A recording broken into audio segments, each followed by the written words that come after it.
তৃণমূল কংগ্রেস বিশেষ করে এই এলাকাতে সনাতনী হিন্দুদের বিভক্ত করার জন্য কখনো জাতের নামে কখনো ভাষার নামে আমাদের বিভক্ত করতে চায়।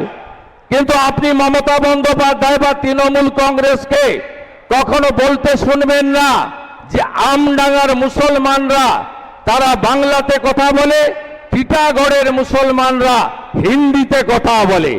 তাই এবারের নির্বাচনে ভাষার নামে জাতের নামে যারা ভারতীয় সংস্কৃতি সনাতন সংস্কৃতিকে আমরা রক্ষা করতে চাই তারা ঐক্যবদ্ধ থাকব, বিভক্ত হব না। পশ্চিমবঙ্গকে গ্রেটার বাংলাদেশ হতে দেব না, পশ্চিমবঙ্গকে জেহাদিদের হাতে যেতে দেব না, পশ্চিমবঙ্গকে মৌলবাদীদের হাতে যেতে দেব না, পশ্চিমবঙ্গকে জামাতিদের হাতে যেতে দেব না। এটাই আমাদের অঙ্গীকার, এটাই আমাদের শপথ।